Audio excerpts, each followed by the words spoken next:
calorosa, muito obrigada. Eu olho para vocês e o que eu sinto é família.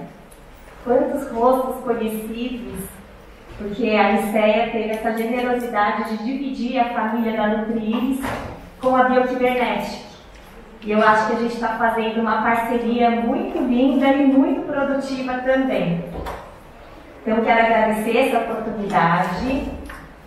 E hoje eu vou falar sobre um tema extremamente importante. Eu acho que vocês todos que trabalham com os interagentes já devem ter recebido no consultório pessoas com dor ou torrada. Quem já recebeu pacientes interagentes com dor, levanta a mão que eu quero ver. Quem tem dor? Quem sente dor? Deixa eu ver. Quem tem parentes com dor, levanta a mão. É muito importante falar sobre esse tema. Só que falar sobre dor não é algo muito simples. Porque eu sei de grandes profissionais que trabalham em ambulatórios de ponta, como no HC, que têm equipes multidisciplinares e tecnologias de última geração que falam que o sucesso terapêutico no manejo de dor é mais ou menos 30%. Então não é utilizando a tecnologia da última geração que necessariamente você vai conseguir promover o controle da dor. E hoje, nesse tempo que nós temos juntos, eu espero poder contribuir de alguma forma com o sucesso terapêutico que vocês vão poder proporcionar ao interagente de vocês. E não dá para começar a falar sobre cuidar do ser humano sem lembrar que o ser humano é complexo. Quem teve aula conosco ontem sabe que eu comecei com esse slide aqui. Eu tenho refletido muito sobre a complexidade do ser humano, sobre isso que nós ouvimos falar o tempo inteiro. Acho que isso não é novidade para vocês, que o ser humano é bio, psico, social, espiritual, emocional. Acho que todo mundo já ouviu falar sobre isso. Mas o que isso significa de verdade? Será que nós entendemos essa complexidade de fato? E eu estou lendo um livro muito interessante que me fez compreender mais profundamente o significado dessa complexidade humana. Esse livro nos convida a pensar sobre a onda do mar. Quando você olha a onda do mar, quem é que gosta de praia? Levanta a mão. É maravilhoso, né? Quando você olha a onda do mar, muitas vezes você pode pensar, olha só, uma onda. Mas vocês já pararam para pensar numa onda de fato? A onda não tem uma identidade própria. A onda é uma somatória de eventos que propiciaram a sua existência. A onda é mar.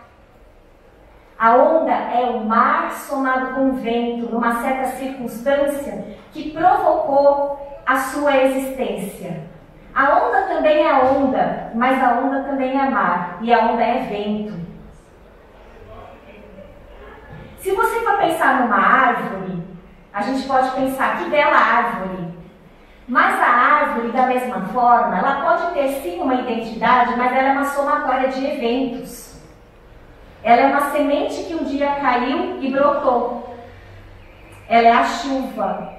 Ela é feita das partículas que vêm da terra. Ela é tudo. E ela é nada. Nós somos identidades também. Mas nós somos uma soma de circunstâncias. O encontro do seu pai com a sua mãe, um nascimento que deu certo, uma sobrevivência, uma identidade que se criou, uma história. Nós somos tudo e também nós não somos nada sem tudo isso que nos cerca. Eu tenho refletido muito sobre a complexidade do ser humano. A dor é o sofrimento. Não dá certo tratar a dor se a gente não compreender profundamente o significado do sofrimento humano e a complexidade de cada pessoa. Não dá certo tratar a dor somente passando remédio para o físico. Também não dá certo tratar a dor somente fazendo uma terapia, tratando o lado psicoemocional. A gente precisa compreender aquela pessoa que naquele momento passa por uma situação de extremo sofrimento.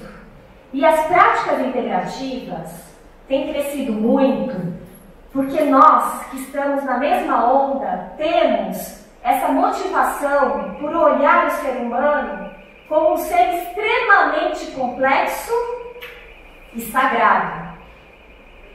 Vocês me ensinam todos os dias como é possível fazer a diferença promovendo um encontro amoroso que respeita e honra aquela pessoa que naquele momento está pedindo ajuda. Isso, os terapeutas das práticas integrativas têm muito a ensinar aos médicos que muitas vezes estão olhando somente para a dimensão física. E é importante lembrar que as PICs não são práticas alternativas que vieram para substituir, e sim integrativas porque vieram para somar. Nós viemos para somar. Porque quanto maior a complexidade do ser humano, mais olhares, mais perspectivas, uma rede mais densa é necessária para poder promover o alento que aquela pessoa procura. Então nós estamos aqui para somar. E aqui eu quero lembrar, a Thames começou a falar dela, falando do contexto que nós vivemos. Se nós somos ondas também, a somatória de eventos, a gente não pode esquecer o que está acontecendo com o nosso mundo. Porque nós reverberamos o sofrimento do mundo. E nós estamos vivendo um momento pandêmico. Nós nascemos num momento histórico único. A gente nem sabia que ia passar por tudo isso que estamos passando nessa vida, gente. Quem sonhou que iria passar, que a gente estaria de máscaras? Quem sonhou? Quem sonhou que haveria tantas mortes? Então, imagino que todo mundo nessa sala tem alguém ou conheça alguém que tenha morrido por conta dessa doença. E se não morreu por conta dessa doença, que está sofrendo as sequelas dessa infecção. Então nós temos problemas de sequelas físicas e emocionais por causa do luto e por causa da ansiedade que nós vivemos de não saber como será o dia da manhã. Quando acaba essa pandemia? E essas novas cepas que estão chegando? Como fica a economia? E nesse contexto, o que acontece com a dor? Ela se alastra. A dor se alastra, como fala esse artigo aqui, que quem cuida, nós que cuidamos, terapeutas, médicos, psicólogos, enfermeiros, temos que estar preparados para uma epidemia de dor. Por que a dor aumenta depois do Covid? Aumenta em primeiro lugar porque o próprio Covid não é um vírus que somente acomete o sistema respiratório. Nós sabemos que também acomete o sistema neurológico, circulatório e provavelmente músculo-esquelético. Então, fisicamente, nós teremos sequelas de dor desencadeadas pela infecção. E, além disso, se essas sequelas físicas não acontecerem, as pessoas que perderam entes queridos, amigos, que entrarão em luto, muitas vezes ficarão deprimidos ou ansiosos, terão as dores exacerbadas por conta do problema emocional. Percebem? Então a dor tem tudo para se alastrar, porque a dor é o resultado dessa dinâmica da interação física, emocional, que representa o ser humano. E além disso, o sistema de saúde está tão dedicado a atender pessoas em situações de emergência que muitas vezes não dá conta de atender quem está passando por uma situação de dor ou sofrimento mental.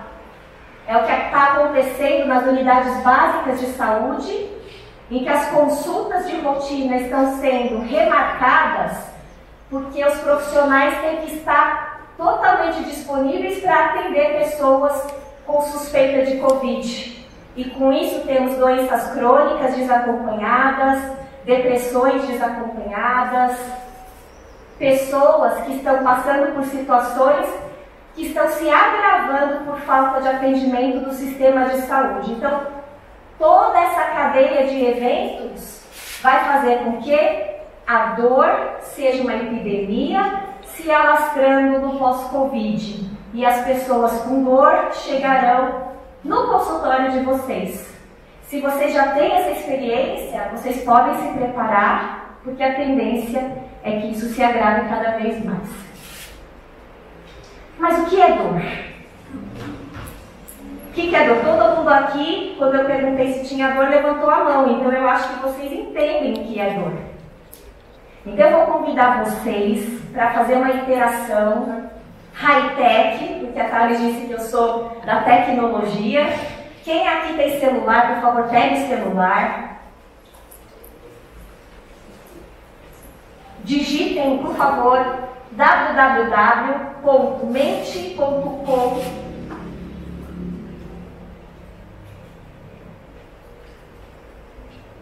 E aí vocês vão encontrar um espaço. Nesse espaço vocês vão digitar esse código 389-49479. Vocês vão encontrar uma pergunta: o que é dor? Vocês conseguem enxergar? Está meio pequenininho, mas eu vou ler para vocês a nuvem de palavras criadas por essa turma. O que representa a dor? Tristeza, sofrimento, desconforto, incômodo, angústia, irritação, insatisfação, machucado, prisão, aperto, privação, desanimador, impaciência, negatividade, frustração, desânimo. Mas as palavras que mais representam o que é dor para vocês desse grupo hoje é tristeza em primeiro lugar, depois sofrimento e depois desconfiança. Desconforto. Então essa é a nuvem de palavras do que é dor para vocês. Então dor é muito complexo e para cada um representa algo diferente, mas para vocês que são terapeutas, é importante saber qual é a definição de dor proposta por uma associação internacional composta por cientistas de diversas categorias que só estudam dor, e eles propuseram uma definição. Segundo essa associação internacional, dor é uma experiência sensorial e emocional desagradável associada ou semelhante àquela provocada por uma lesão real ou potencial. Eu quero chamar a atenção para algumas informações presentes nessa definição. Primeira coisa que eu quero chamar a atenção é que a dor é uma experiência. É uma experiência sensorial e emocional desagradável. Pessoal, experiência, cada um sabe da sua. Se alguém chegar para você e fala, eu tenho dor porque eu estou me sentindo mal, essa pessoa tem dor porque a experiência é dela. E essa experiência, ela está associada ou ela reproduz, imita uma experiência que é provocada por uma lesão. Então, percebam, a lesão no corpo ou a ameaça de lesão pode provocar dor, mas ela pode estar ausente e a pessoa pode ter dor da mesma forma. Porque a experiência sensorial que reproduz aquela que acontece quando de fato há uma lesão também é dor. Percebam, isso está na definição. A dor pode acontecer sem que haja de fato alguma coisa acontecendo no corpo. Então, mais uma vez eu chamo a atenção, se alguém chegar para você e te diz, tenho dor, e a minha dor é nota 10, a gente não vai tentar comprovar a presença da dor olhando para os exames dessa pessoa. Porque a dor é a experiência e quem sabe da experiência é a pessoa que a vive. E para vocês que querem aumentar a compreensão relacionada à dor, é importante entender que tem vários tipos de dor. Que tem os nomes meio esquisitos, mas que vale a pena aqui eu apresentar para vocês.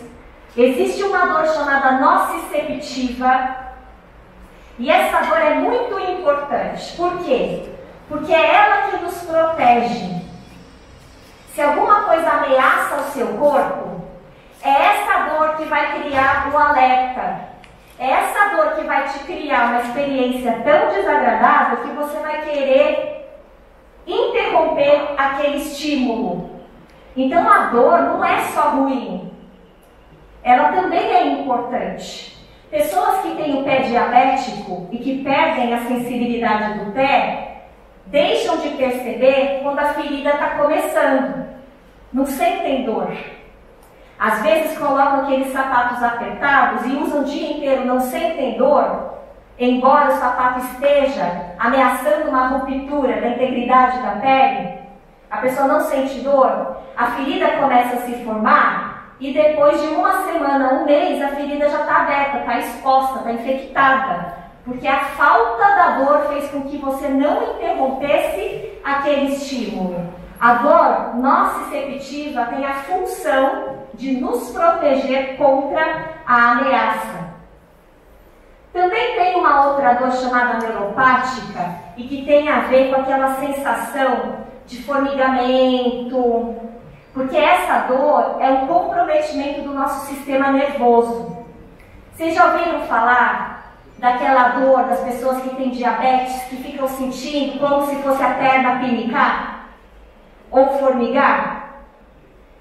É uma dor neuropática. Aquela dor do herpes zoster, que sente ali aquela queimação, também comprometimento nervoso, é uma dor neuropática. Quem já ouviu falar da dor do membro fantasma? Já ouviram falar? Você não tem o membro, sente a dor, como se o membro estivesse ali, porque houve um corte na estrutura nervosa e a dor está sendo reproduzida, dor neuropática. Tem ainda uma terceira categoria de dor chamada nociplástica, e essa é muito interessante, porque ela acontece sem que haja estímulo nenhum. Não tem nada acontecendo no corpo e a pessoa sente a dor. Exemplos: fibromialgia. Pessoa tem dor, sente uma dor até na pele quando se cobre com cobertor, faz um monte de exames, não dá nada. Ninguém acredita nessa pessoa. Você está chorando, mas não tem nada acontecendo no teu corpo. Dor nociplástica. Acontece de verdade a experiência dolorosa sem que haja um comprometimento orgânico efetivo que seja detectado por meio de exames. E outra informação importante para vocês que vão lidar com essa epidemia da dor é que ela pode ser aguda, que é aquela que dura menos de 3 meses, ou ela pode ser crônica, que é aquela que dura mais de 3 meses. Em geral, as dores agudas, elas são as dores nociceptivas, elas são desencadeadas por problemas orgânicos. Mas passaram-se 3 meses, o problema orgânico acabou e a pessoa continua com dor, aí ela já está entrando naquele caráter da dor nociplástica, que não tem nada acontecendo e ela permanece com a dor.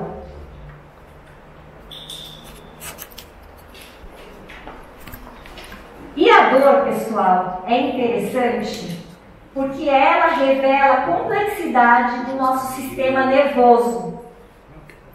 Como é que ela acontece? Nós temos sensores nervosos espalhados pelo corpo inteiro. Esses sensores percebem a ameaça acontecendo, mandam a informação até a medula espinhal. Essa informação sobe até o cérebro provoca a experiência dolorosa. E eu não sei se vocês sabiam que além dessa via que nós chamamos de via ascendente da dor, existe uma via descendente da dor, que são comandos mandados pelo cérebro para modular a intensidade dessa dor. Então nosso cérebro ele vai mandar comandos para a medula para tentar controlar essa dor. Então, o mecanismo neurológico envolvido na dor é extremamente complexo, mas o que eu quero ressaltar aqui é que a experiência dolorosa é provocada pelo nosso cérebro. Quando ele recebe a informação dos sensores nervosos de que algo está acontecendo, é o cérebro que produz a experiência emocional desagradável compatível com a dor. E por que a dor cronifica? Porque pode acontecer de, mesmo sem ter um estímulo orgânico efetivo, a dor permanecer. Nós não temos essa resposta por completo, mas nós temos algumas dicas, tá? Por que é que essa dor pode se perpetuar? Ela pode se perpetuar porque muitas vezes, em primeiro lugar, aquela pessoa com dor, ela pode estar tendo um estilo de vida muito insalubre, muito inadequado. Come mal, não se exercita, dorme mal. O programa da dor está rodando, é como se ele tivesse ativado, porque ele está desequilibrado, porque ele criou um padrão doloroso mesmo sem o estímulo. Ele está ativado, mas para ele voltar ao normal, a máquina tem que estar funcionando. A máquina que eu digo é o nosso corpo tem que estar funcionando. É a mesma coisa pensar no computador.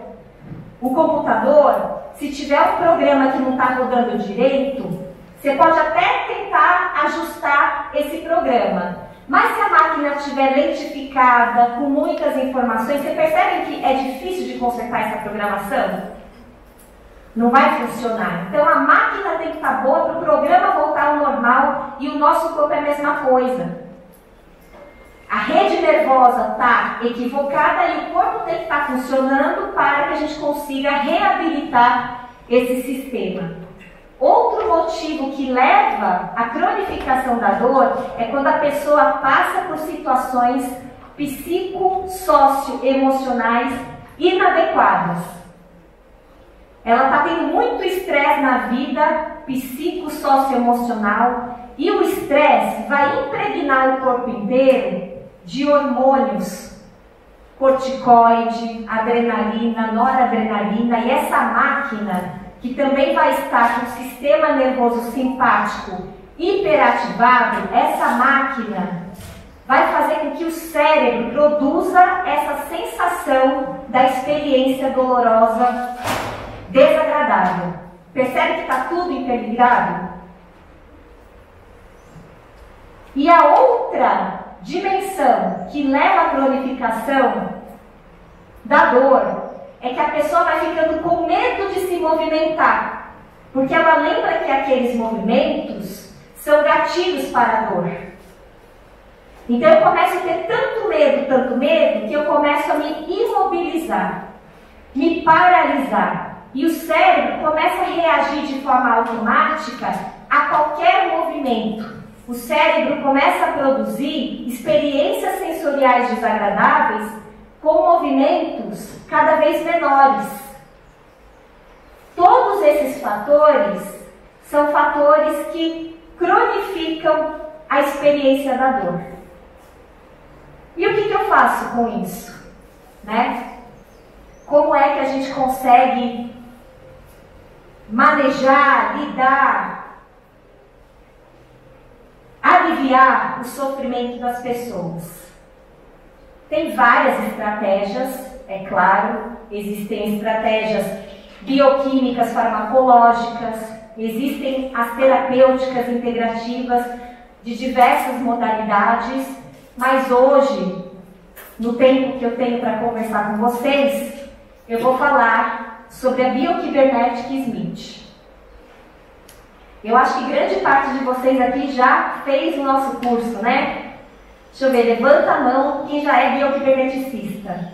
Ô louco! Olha que maravilha! Então, para os poucos que não são e que não conhecem o Dr. Smith, eu vou contar rapidamente de como a Biocybernetic surgiu e por que ela pode aliviar a dor, tá? O Dr. Smith, que também apareceu na apresentação da Glicéria, como vocês já sabem, a grande maioria dessa sala, que já é bioquiberneticista, sabe, Dr. Smith foi um engenheiro que trabalhava com as telecomunicações na Alemanha e que já sabia muito sobre comunicações em aparatos eletrônicos, em inteligência artificial. E quando ele teve aquele incidente em que ele teve um problema respiratório, ele estava envolvido na implementação das televisões na Alemanha com uma equipe multinacional composta também por japoneses. Os japoneses são muito bons de tecnologia, não é, Núria? Então, ele estava com essa equipe internacional, foi acudido por um colega japonês que, por meio de estímulos realizados na pele, provocou respostas orgânicas que permitiram um alívio da insuficiência respiratória do Dr. Smith. Imagina uma pessoa que já tem toda uma área de conhecimento de comunicações, o que ele pensou na hora? Gente, esse meu colega se comunicou com o meu corpo pela pele.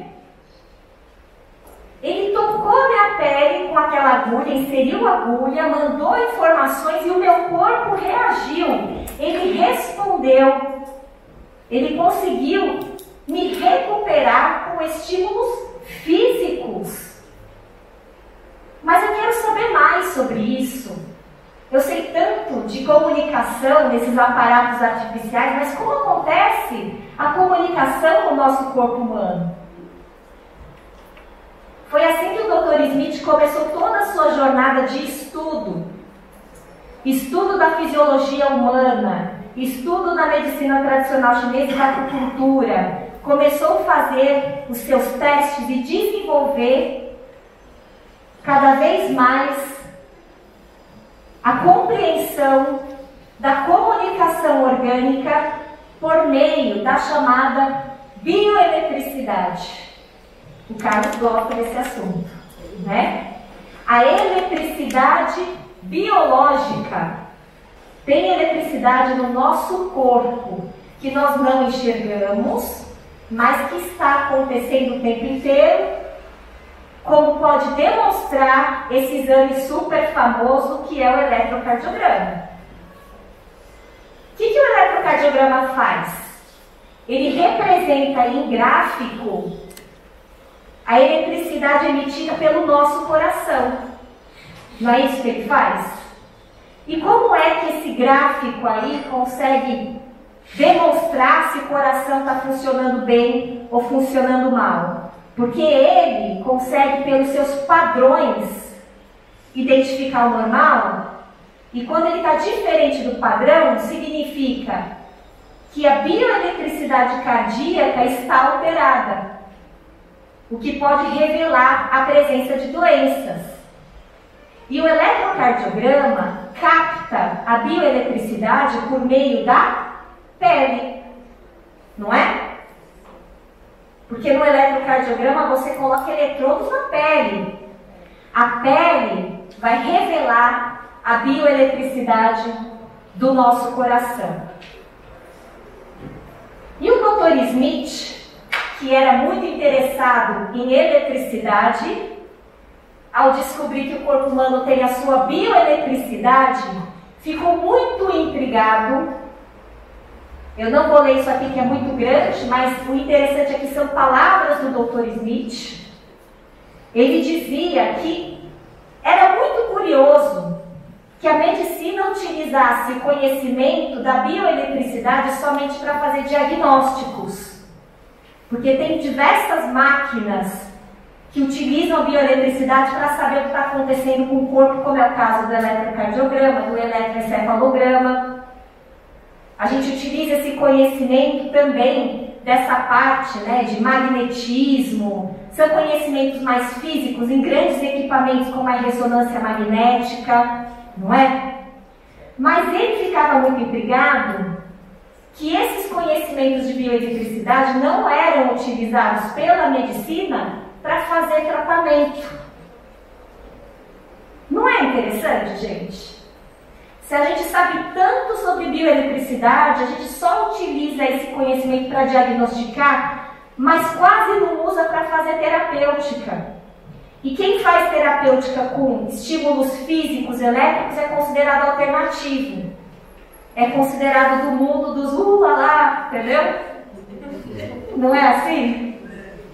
Então é muito interessante, isso já era uma pergunta que ele fazia. Se a gente sabe que todos os fenômenos orgânicos são mediados por uma comunicação nervosa que vai mandar impulsos elétricos, a gente sabe disso. Toda a nossa rede nervosa manda informações por impulsos elétricos. Será que a gente não consegue influenciar, dialogar com esse sistema de fora para dentro e dessa forma afetar positivamente o funcionamento do nosso corpo? Não faz sentido isso para vocês? Todas as reações, da menos complexa à mais complexa, é mediada pelo sistema nervoso e pela bioeletricidade. Como é que a gente consegue acessar esse sistema? Esse vasto sistema nervoso. Esse vasto sistema nervoso que passa desde aqui do nosso dedinho mindinho, pelo tronco, corpo, vísceras, todo o nosso sistema é inervado pela rede nervosa. Por que a gente não trabalha com ela? Por quê? Sistema nervoso central, sistema nervoso periférico. Puxa, mas esse sistema nervoso periférico, ele chega até a pele. Não é? Estou errada, gente? Ele chega até a pele. Na pele existem sensores que reconhecem o toque, que reconhecem a pressão, que reconhecem a dor. Onde mais tem sensores é na pele mesmo. Que a pele é o que separa a gente de fora para dentro. Então ela tem que estar alerta para tudo que está acontecendo. Ela tem que mandar informações o tempo inteiro para o nosso sistema nervoso central, que é o processador dessas informações. E olha só, eu consigo comunicar com o sistema nervoso central, medula já faz parte do sistema nervoso central, consigo comunicar pela pele e quem sabe influenciar respostas osteomusculares, por exemplo. Não é isso que a bioquibernética Smith consegue fazer, além de tantas outras coisas? As pessoas chegam tensas, com aquela simetria, você faz o estímulo, não existe um relaxamento osteomuscular. Por onde foi que eu acessei o sistema? Pela pele. E as respostas aconteceram não é porque é mágica, é porque é ciência. Resultado de muitos anos de estudo do Dr. Smith, que sabia que os nossos sensores estão o tempo inteiro alertas para reconhecer as diversas qualidades de estímulos, vibração, estímulos mecânicos, a dor. O sneaker de ponta é uma quase dor, não é? Não é dor, mas é aquele... Não é assim? Então, por que é assim? Porque essa ponta foi desenhada milimetricamente pelo Dr. Smith para mandar qualidades de estímulos específicos para que os sensores específicos pudessem ser ativados. Você percebe que tudo tem uma razão. Por que tem que ser aquele quase incômodo, aquela quase dor? Porque eu também quero pegar, de repente, sensores nociceptivos, além de sensores mecanorreceptores. Então, ele desenvolveu justamente para trabalhar com as diversas qualidades de sensores, né? E cada sensor reconhece um estímulo diferente. Tá? Isso aqui não vou ficar muito tempo. E isso está acontecendo o tempo inteiro no nosso organismo. Nessa ilustração, vocês podem perceber que nós temos uma via nervosa ascendente, que é essa em azul, que reconhece o estímulo, aqui no caso, toque da água, a temperatura da água, essa sensação é levada pelo sistema nervoso periférico para a medula e chega no cérebro. No cérebro existe uma resposta, porque toda ação não tem uma reação, gente? Ação e reação, você mandou estímulo, alguma coisa vai acontecer. Então manda uma resposta do cérebro para a medula e para as suas mãos, que pode ser de retirada se a água estiver muito quente, que pode ser de deixar a mão ali se a água estiver muito gostosa. Ação e reação. E olha que interessante. Esse desenho, que é o homúnculo de Penfield, representa qual é a extensão do cérebro envolvida com a sensação daquela dada localidade. Então, o que eu quero dizer com isso? Aqui está o cérebro, ó. Toda essa área do cérebro aqui é responsável por sentir a mão. Então, a área do cérebro responsável por sentir a mão é quase o mesmo tamanho da área responsável por sentir o tronco inteiro. Olha que interessante, ó. Olha aqui a face. Olha aqui a face como é grande também. O tamanho da face é quase do mesmo tamanho do tronco inteiro. Então, eu tenho uma grande extensão do cérebro responsável por sentir mão, face, pezinho aqui também maior. E esse músculo de Penfield representa isso, ó. A mão tem uma grande extensão do cérebro responsável pela tal. Face, mesma coisa. Então, quem conhece a Biokybernetic Smith sabe que ela trabalha com estímulos em regiões específicas, não é? Tudo isso também já tem a ver com esse conhecimento.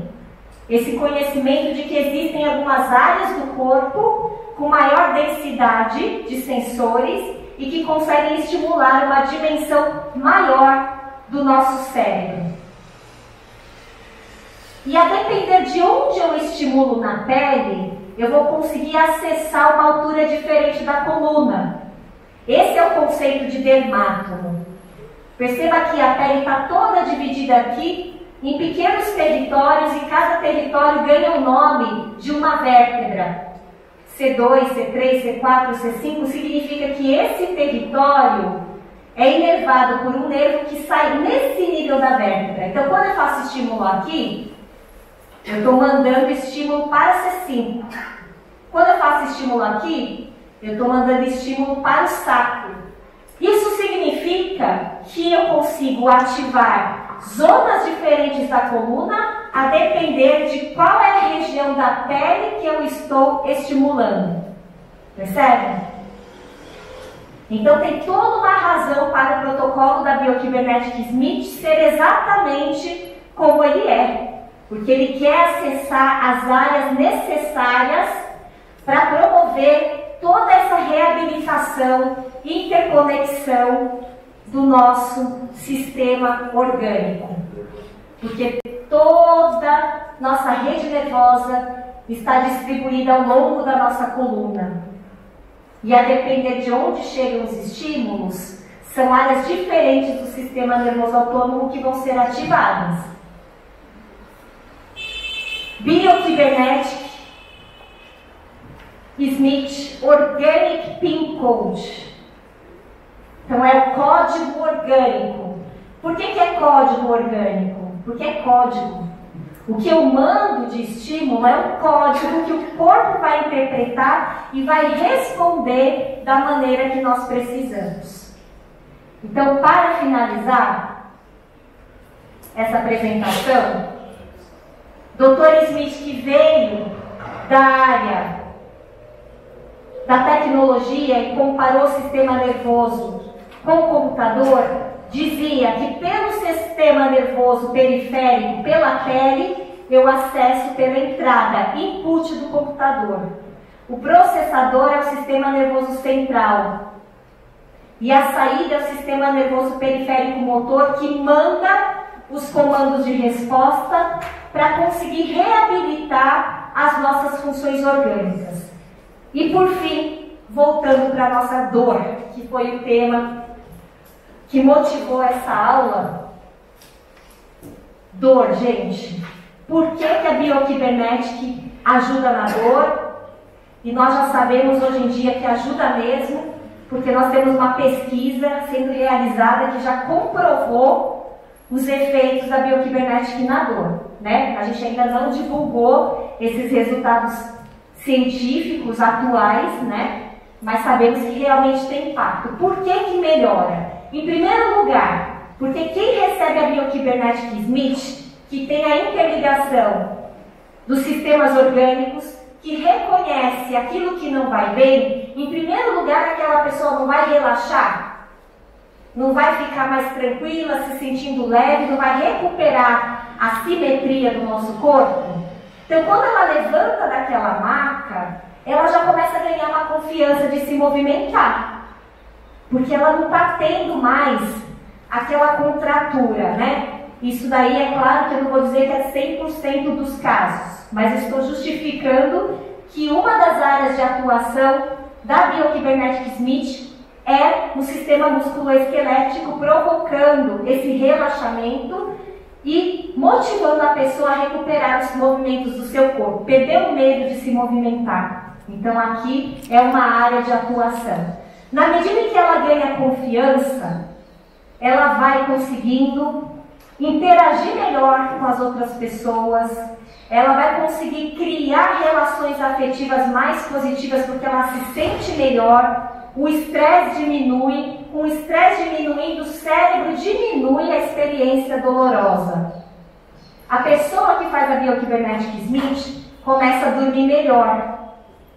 Ela começa a dormir melhor, ela se sente melhor e com isso ela vai também ficando mais estimulada a se alimentar melhor, a deixar de ser sedentária. Claro que tudo isso requer todo um trabalho do terapeuta também de auxiliar a pessoa a recuperar seus hábitos saudáveis do estilo de vida. Mas de certa forma a gente consegue interferir nos fatores responsáveis pela cronificação da dor. E por fim, já existem alguns estudos que demonstram que no caso do estímulo de acupuntura, e isso também se aplica para a Biocybernetic Smith, a gente consegue, pelo estímulo feito na pele, modular toda essa rede nervosa envolvida na dor. A gente age diretamente nesse mecanismo nervoso, tá? Então existem uma série de justificativas que revelam o porquê que essa abordagem feita pela Biocybernetic Smith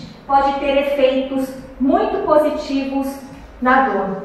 Então eu vou encerrar aqui a minha apresentação, primeiro agradecendo a Thames, depois agradecendo a Nicéia, porque sem a Thames eu não estaria aqui hoje, né? Então Nicéia, Thames, queridos alunos, muito obrigada pela paciência de vocês. Aproveitem muito esse congresso maravilhoso.